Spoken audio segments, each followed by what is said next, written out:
welcome back to the Change Agent Podcast. I'm your host, Eric. Today, we're excited to have with us Mr. Thomas Lay. He's the founder of Jepson-Lay Consultancy and, as such, an expert in all things leadership, strategy, approaches to complex management and high-stakes environments. Today, we'll be focusing on topics to help us navigate what we cannot control. Thomas, thank you so much for being here. It's a pleasure. Thanks for having me. Anytime. So your background is quite extensive. I mean, the things I've read and the things I've watched, it's been quite impressive. And while I probably could rattle off most of the adventures you've been on, would you care to do that for us instead? Yeah, sure. So I've spent the last sort of almost 20 years in the humanitarian sector, leading complex emergency responses all over the world. Initially based out of the UK, flying in moment's notice, sort of first boots on the ground after an earthquake or a big cyclone, hurricane, or conflicts erupting, etc. And then latterly, I was based in East Africa, Nairobi, working for a large INGO, international NGO, and I was struck in the last sort of 6 years or so around the effectiveness of the model of the offer that we had, the evolution journey of it, and how we needed to change it and what we needed to do. And so I found my last 6 years shifting the job from being a very quintessential caricatured white middle class male aid worker, quasi militant, flying in, command and control, being into a bit more of a leadership development coach, mentor, just trying to help leaders who are on the ground in those different contexts, understanding what their ecosystem is, understanding what their offering is, understanding how they as an individual respond and behave to complex change, and trying to work through the scenarios and situations with them from that perspective. Yeah, that's amazing. I mean, going back and looking at your profile and, of course, your website is quite impressive. And moving from photojournalism and doing the things that you've done into this is prudent. There's lots of experience there, which is why we have you on the show. So thank you again for coming. And some of the literature and audio that you've put out, podcasts that you've done, and the things that you've got on your website, you talk a lot, in fact, about vulnerability in all of your time working in senior roles of humanitarian missions, et cetera. But can you think of a time where that actually enhanced leadership rather than making it weaker? Yeah, I mean, vulnerability is it's part of just a wider, broader approach and a mindset of leadership around just emotional attunement, right? Understanding how you are individually responding, but also having that awareness of how other people in your team, or not necessarily in your team, because leadership has an audience wider than just your immediate line management team, but the requirement, the necessity for that emotional attunement into where people are at and where you're at. And you can only really tap into that if you're willing to speak to your own emotional state, right? And so, yeah, there's many times, one particular one in Ethiopia. I was working with the Ethiopian team, and there was a particular point, I won't go into the details of it, but there was a moment when, as a collective group, they were facing quite a significant hurdle that they needed to overcome. And I just stood there. I'd flown in to try and just help work through that scenario with them. And there was a moment where I just stopped and I was like, look, guys, I'm feeling really, really difficult. I'm feeling quite sensitive. There was an emotion that I was experiencing of uncertainty, almost borderline imposter. I was like, who am I? Why am I the person to be here? And rather than kind of bury that, rather than kind of shrink that away and kind of stand there as the expert and be the strong man voice of authority in the room, I voiced this. And the response I got was there was almost a very visual, quite visceral relaxing in the room, right? Everyone around that table, we didn't have tables, I took them away, but everyone sat around in the circle. Everyone just kind of relaxed. Everyone just sat back. And slowly, one by one, they all went, yeah, me too. Right? Me too. And it had the effect of just calming everybody down. It opened up people to be a little bit more expansive in their thinking. And what we did through that act was build trust, right? Yeah. We suddenly trusted each other more. Even though we'd known each other and we'd worked with each other for years, we had that trust sort of established. And so we were able to move forward. And yeah, I haven't done the neuroscience analysis of it, but I do in the sort of further practice that I have now in helping people. I do use that and similar examples as a way of being able to help sort of show awareness, demonstrate to individuals that the majority, a lot of the time, in points of conflict or tension or stress or high pressure environments, our nervous systems are activated, right? Mm-hmm. The bodily nervous system, the polyvagal theory from Porgs and Porgs, which I like quite a lot. That's all playing through here. And what that's doing is triggering the survival brain, the lizard brain piece, right? And that thinks faster than our cognitive brains do. Mm-hmm.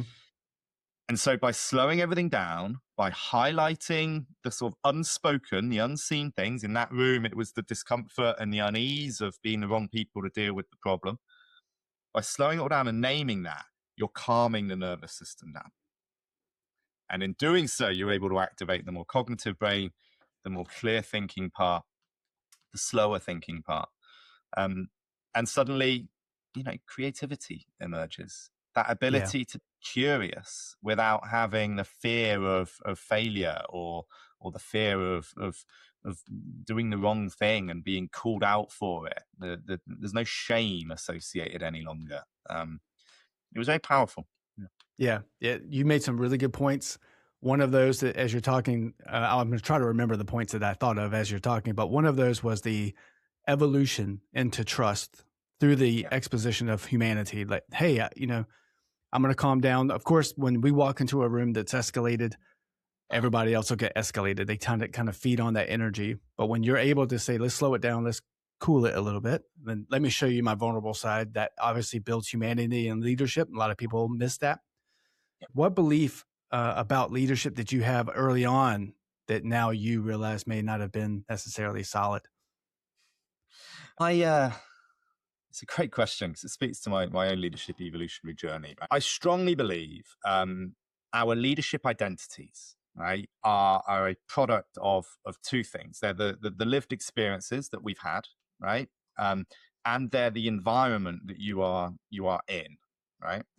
Now, if you're well attuned and aware of those lived experiences, and there's a brilliant analogy I liked by a John Whittington, constellation coaching. You imagine everyone has a peacock feather behind them, right? That beautiful big plumage.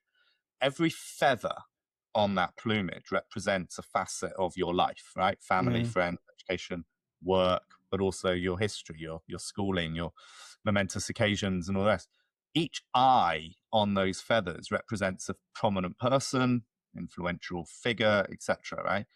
No single person's peacock feather is identical. And it's the culmination of all those that is forming the responses and the reactions that you are bringing to any given scenario or situation.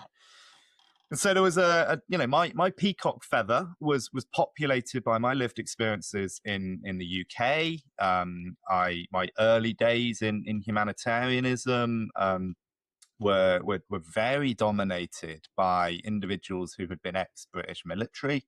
The trainings that I'd received were all very militaristic in their nature and their style.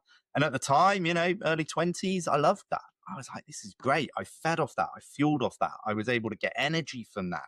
I learnt from that. And it filtered into my approach to leadership. And when I was in first phase response, that was necessary, right? Sometimes people need that little bit of quite directive, assertive based leadership and stuff. But as my career evolved, and there's a particular pivot point that I had, I moved to East Africa. I moved to South Sudan. I was in rural South Sudan when the current civil war broke out. And I was then subsequently running cross-line response for another big INGO. I was negotiating with all the opposition leaders and warlords on getting access and ensuring our team was safe and all the rest of it. And now all that was me exercising this kind of fairly caricatured sense of what humanitarian leadership is, that quasi-militant command control piece. And then I moved from there to the Somalia mission in 2017, and it was a pre-famine response for Save the Children. And I was appointed humanitarian director. I essentially had that team leader responsibility for the response. But structurally, I wasn't given any line management responsibility for the implementing teams, and I wasn't given the significant budget management of it either, right? Which were two things I had grown up used to. So it Hmm. forced me to shift my mindset, right? My leadership had to change, right? How can I kind of hold that responsibility for the response, and yet I don't have that structural command and control over the people and the budget? I was like, wow, that. So I had to Yeah. change. I shifted, and I shifted into an influential role. I shifted into coordinating. I was there to think quite strategically. I offered myself as troubleshooting, and it was very much a kind of let's just work together. Let's. It's all relational. It was all the interpersonal skills that I built up with people, and whatever I did, and to this, I should probably sit down and do a fairly specific evaluation of my behaviors at the time, but whatever I was doing seemed to work. Because that team, and I'm not going to take the credit for this, right? When I say whatever I did, it was very much me just kind of fitting into what they had. Together, collectively, we were able to launch an enormous response. It was $200 million plus. It was Mm. 3 million people a month, and we were a significant portion of the collective response that to the best of our knowledge, did prevent a famine. Yep. But what it told me, what it taught me, what the lesson that I took from it in the moment that I took forward was it's about situational leadership. It was about ecosystemic mindsets and taking that. I didn't know the term at the time, but ecosystemic leadership, just slightly different to systems leadership and systems thinking. We can maybe go on to that if that's interesting. But Yeah. I took that knowledge, that experience into a more regional role. And that's where, like I said in my sort of introduction, I spent the last 6 years then working from an ecosystemic lens, right? This cookie cutter model of this is what we do just wasn't working for everybody, right? And time again, I was seeing leaders who were trying to practice what they assumed they needed to be doing, right? That projected leadership that was being placed Hmm. on them. They were trying to practice that. And it wasn't working for them because the system was not set up for them, right? And in trying to play that system, they were pitching themselves against others in a transactional, competitive way that simply would not work. They would never win that battle. So I was like, stop. Hmm. Let's change the game. Let's play a different system, right? And so the mantra, the saying we kept repeating time and time again was analyze the ecosystem, design a value proposition for it, right? Because no single ecosystem was the same and no single value proposition was the same. And it shifted minds to outcome orientated pieces and work backwards from that. And it asked people to think about interdependency and mutuality of engagement with other players and partners because they weren't the beginning, middle, and end of the entire response. So that shifted the leadership mindset quite significantly. Yeah. There's still a time and a place for that command control emergency side of things. That's still valid, but it's not the beginning and end of leadership. And people who try to practice that in the wrong environment is not likely to work, in my opinion. Yeah. There No, you go. I think you're absolutely right. Um, and as leaders move from intention-based leadership, meaning I meant to do this well, to consequence-aware leadership, how would you encourage other leaders to do that? I mean, we try to find people to do that, try to push them into move out of I meant well to this is what my decision did. What advice do you have for leaders to do something like that? It's fascinating. I am a big believer and subscriber to the sort of concept by Jacques Lacan of three moments, right? Where you meet a moment, that encounter with a challenge. You've got three steps, right? There's that moment of seeing, that moment of when you first get to and encounter the problem. There's a moment of understanding, and then there's a moment of action in faith, right? Mm. Practice. And in Western cultures, we reward and promote that moment of seeing, right? We frame it as judgment and experience, and we like to say people who have got experience and have proven that the reactions and responses in that moment of seeing are valid, and we enjoyed what they did. It seemed to be successful. It met all our metrics and our KPIs, and so we're going to continue to reward them. Or if they can sell that experience to somebody else, then they get recruited into a more senior position, right? Mm-hmm. And that's fine when it comes to technical problems, right? Or without being kind of dismissive of challenges, relatively simple problems, right? And by that, I mean, there's a clear causal analysis and there's a very simple linear journey that can be identified to work your way towards that solution, right? Doesn't mean it's going to be easy. They can often be really hard work, right? But it's quite a clear linear journey. Mm-hmm. Majority of the challenges, however, that the world and leaders are facing across sectors now, in what I'm hearing, are in the complex and the wicked end of problem solving, right? And the leadership challenges and the leadership expectations of people to respond to complex and wicked problems are growing exponentially day by day, right? As the trickle down effect of all the global tectonic shifts that are occurring right now, right? And we've just heard from Mark Carney in Davos yesterday. I Mm-hmm. strongly believe that his speech is going to go down in history as the moment when the liberal order ended, and we then acknowledged and moved into the era that will act as the transitionary era before we reach the kind of future postmodern world. And so that brings with it complex and wicked challenges, and by definition, those are you can't. There's no single definition for them. They're constantly changing. You need to be agile to respond to them, and the thought process, the mindset, the engagement to deal with that requires people to move from that moment of understanding into the moment of seeing and Mm-hmm. the first encounter into that second moment at the moment of understanding, right? And it's about being able to see the whole. It's about being an understand, as you said, consequences of action, but also the consequences of other people's actions. What information are we experiencing and listening to? Whose voices are we not listening to? Whose voices should we be listening to? Where's the power? And by power, you've got to start thinking about the power with, the power to, the power over. And there you can start to get into an incredibly reflective, deep space of understanding. Mm-hmm. Now, that's difficult and that's hard and it's scary in many respects, right? And the trap that we tend to see leaders falling into is they get there, they do a lot of that thinking, or they begin the process of that thinking, and they get really scared because it's uncomfortable, it's uncertain, it's different. I don't have precedent, right? And at the point of conflict like that, of fear, of scare, they repeat patterned behavior. They go back Mm-hmm. to the moment of seeing, I'll just do what I've done before, right? I'll do it because it worked for me in the past. No one Mm-hmm. can criticize me. And the psychometric testing that can tool this. There's the STI process of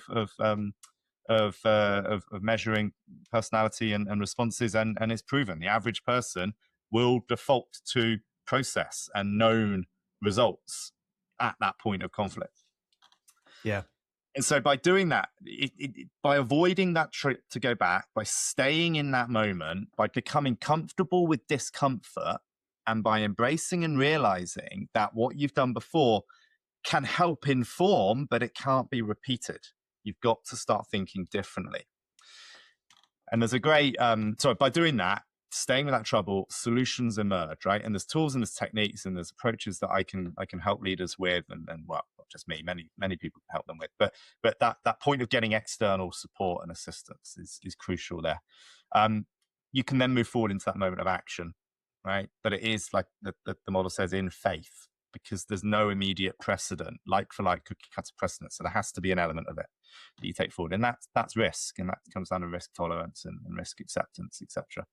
But there was a Yeah. great quote that I had. I was doing a lot of this work with a team in Mozambique, and they were sat around and we were trying to work out how we could more effectively have impact on child learning And they would like, for 6 years, they've been working with this project and this funding, and it wasn't producing the impact that they wanted. They were meeting all the outputs, but the outcomes were not coming to fruition. So I sat down over 3 days and we did a series of ecosystem mapping exercises on the table, and we mapped it all. And at the end of it, the team leader, he goes, I used to be scared to say I don't know, right? He felt as a leader, the expectation of his team was to always have the answer. And he goes, I felt fearful and scared to be able to say I don't know. And he goes, but now I can confidently say I don't know, but I know how we can find out. Right. And he was and able that's to find. Yeah, that's amazing. That's exactly where I wanted to go on this next topic, because you've managed to lead in these difficult environments where inevitably you're going to have ambiguity, and it's unavoidable. In fact, I almost want to say that I read that somewhere on one of your literature bits. Yeah, probably. So what you kind of just described it a little bit, but what do you think effective leaders do differently when they are in a crisis and a clear way forward is not specific, like it's not out there, it's not existing? Well, first and foremost, I think it starts with what we were saying earlier about trust, right? With that team, I think a mistake people have is to think, right, I must have the answer, and people sit there passively waiting for that answer to be given to them, right? I think if you can create an atmosphere of trust within that team you're working with, you've then opened up the opportunity for dialogue, for discussion, for new ideas to come forward, and you can have multiple different perspectives and multiple different analysis, multiple different eyes and lenses on the situation, right? And it shifts the conversation of the problem solving from, I think is a big visual analogy. Individuals can be stood on top of a hill, right? Looking at a landscape, right? And that's what they see. That's the information they have. And so that's where they frame their conversations from. Other people are stood on another hilltop, I don't know, 180 degrees or 90 degrees away, right? You're looking at it from the north, looking at it from the west, and they're looking at the same landscape, but they've got a very different view on it, right? That building that you see is nice and neat and tall like this, they see is really long and wide, right? If you only sit there and you only look at one perspective, you're going to miss the job. You're going to miss the decision. By opening up, by having that trust in the team to be able to discuss it and look around, you can get those different opinions, and suddenly your picture is much richer, and the solution will come a little bit more clear and a little bit more easier. So I'd say that's the first thing, right? Is expand perspectives and views and have information coming in. Don't be afraid to ask for that other support. And then the other thing I'd say is no decision is okay, right? As long as you are aware of the consequences of not making a decision, right? And you're like, we can afford to wait for this decision to be made. Sometimes you can't afford to wait for that decision to be made. And so a decision has to be made. Be a bit kinder on yourself, because decisions can only be made with the information available at the time. Right. And we're talking in that scenario that, the more acute, pressing, time pressure environments. So I'd say that's the second one. And then the third one would just be that in-tuned self-awareness of your own individual reaction and response to change and challenge, right? If you have that comfort and your acceptance of ambiguity is well practiced, then your comfort levels will be lower. You'll be thinking more from the cognitive part of the brain, and the subtle signals that you'll be sending out will be a lot calmer and a lot more relaxed, and that will fuel the team that you're with to also feel more calm and relaxed at the same time. You can say that you're really comfortable and you're really fine, and you can give all the right words out, but if your body language is saying the opposite, right, then you present a chilling effect, you present resistance, you don't invite new ideas. So that internal self-awareness is absolutely crucial as well. Yeah. Lots of powerful content in there. I mean, it takes a lot of courage to say, I don't know. It takes courage to move forward when you have that kind of fog in front of you. You don't know which way to go necessarily, what decisions to make, and the ability to just keep trying to do the best you can. If you could pause, say Eric, at the exact moment right before that high stakes decision is made, what would you want me to ask myself? I mean, that's a big question, but it is a big question. And obviously, I think the specifics will be so dependent on the environment and the circumstance and all that. But the immediate thought that comes to my mind, building on what we've been talking about, is I'd want you to stop and pause and say, how active is my nervous system? Right? Which part of my brain is dominating the thought processes at the moment? Is it this one or is it this one? Right? And going back to the polyvagal theory piece, right? The lizard brain, the survival brain at the back here, thinks faster, so it often overtakes, and it recognizes threat 5 times more than it recognizes opportunity, right? And so if you're thinking, if the decision is being made purely from back here, stop, pause, question, right? If it's being made from here confidently, you can have some greater confidence in the direction that you're putting forward, I think. I think more people need to remember that part, and also recognize it's hard to do. There are so many, because we're emotional just in nature. We're not logical right off the top of the bat. I've done it too many times to count, where I've made a decision or I've said something with this because of you, like you said, it's reactionary. Then I have to go back and clean up a mess, and it's at that point you're way behind the power curve. Good luck if you can satisfactorily repair that and get to a place where you're positive. And there's an example of a leader who managed through change quite radically that I use quite a lot, and I'd be really interested in your opinion on it. It's relatively controversial in the current times as well. Stanley McChrystal is wrote a book, Team of Teams. I don't know if you've read that. no. So he briefly, I'm probably not doing it justice, but briefly from what I took from it.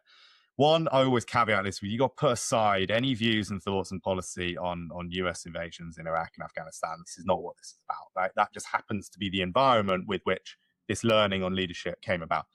So he was in Iraq and he was leading the Allied response and things. And there was a moment when Pentagon, Allied forces, he himself were like, this isn't going the way we thought it would go, right? This isn't working.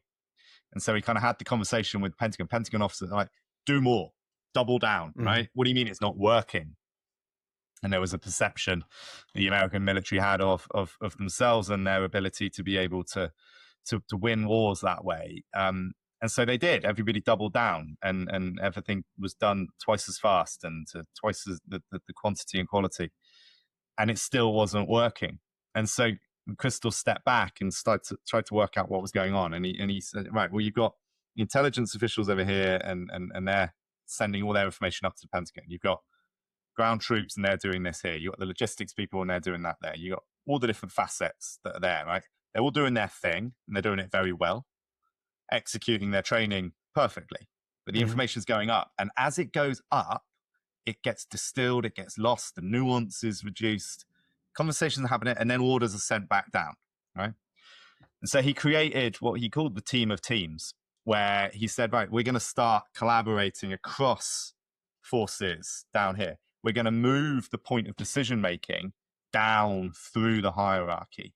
So he was saying he's being asked to make decisions, and he's like, I don't have any of the information available to make the decision. So he's deferring the decision to the people who are asking him to make it, because they're the ones with all the information. So he's like, why do they need to ask me? So he deferred and pushed decision-making down. And he started to characterize his leadership as a gardener, where he was scanning, he had a garden available to him. And it was these team of teams that he was creating. He had that garden available to him. And he was like, each individual person in this team of teams is an individual plant in my garden. And they all require their own specific way of nurturing and treatment and support. Some need to be left alone. Some need to operate in the shadow world a little bit. Some need to be very nurtured and catered for. And there's a lot of intentionality that needs to be placed onto working with them. You couldn't just stand there and spray the whole thing with pesticide and then next day spray it all with equal amounts of water and stuff. And his mindset in that moment, and I assume this was the early 2000s, was quite transformational in the way that the the US military was moving forward in that. And I use that because I say if the US military, one of the most established, largest institutions with a very clear identity of leadership, can change in the midst of battle, there's no excuse for anyone else not to be able to shift and change their way of leading in moments of crisis and conflict. I'll be Yeah. interested in your view on that, on what I've just said. Yeah. So a couple points. I think that as you're talking, I was trying to make personal associations with things that I experienced, specifically because my background is in things like that. Well, first off, yes, it is true. In the beginning, it was a very established machine of how intelligence and tactical and strategic operations happen. Obviously, the flow of intelligence has many different facets, from policy power Sure. to foreign policy influence, and then obviously into making sure that we have a point of negotiation. And then the intelligence world below that, in terms of operational assets like that, where you're going into Iraq, Afghanistan, doing tactical and operational operations, the intelligence brush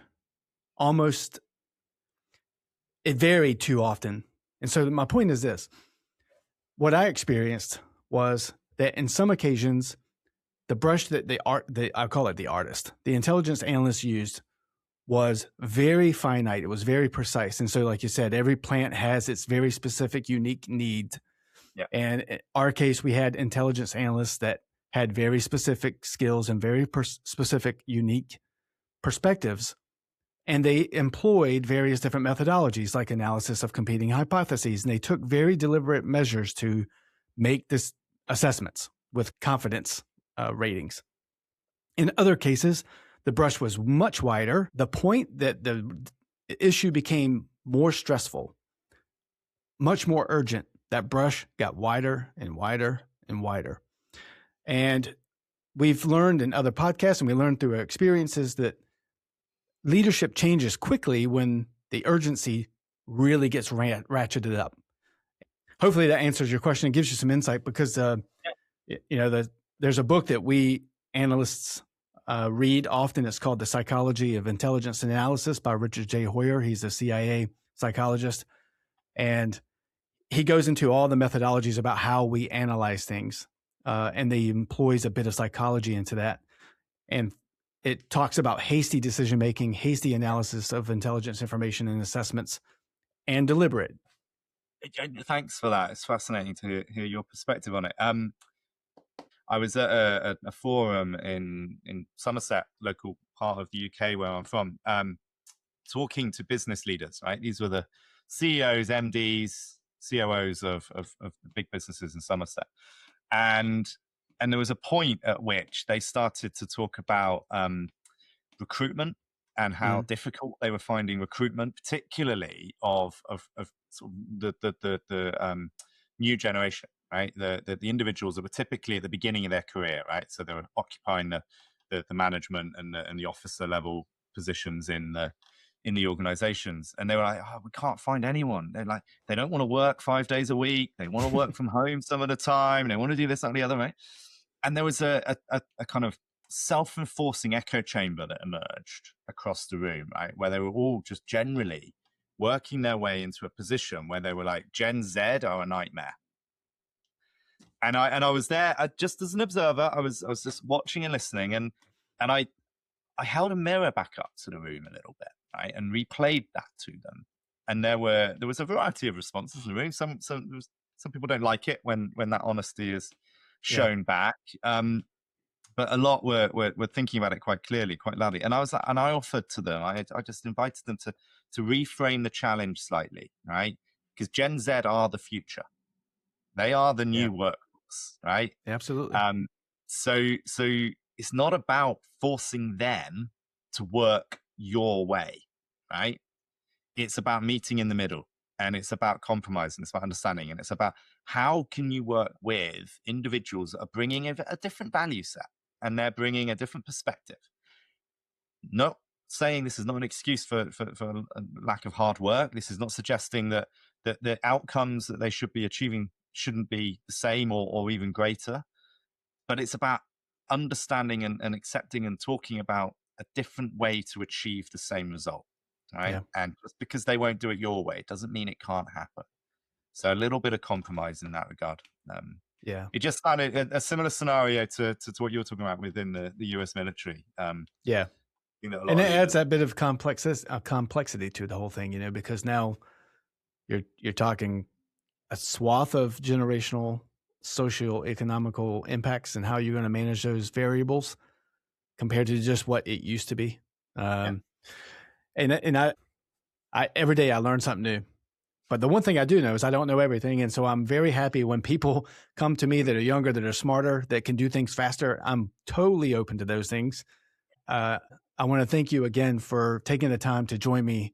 The discussion with you has been enlightening, to say the least. And I'm certainly hope that you can continue to do all the good work that you're doing. I'm sure you will.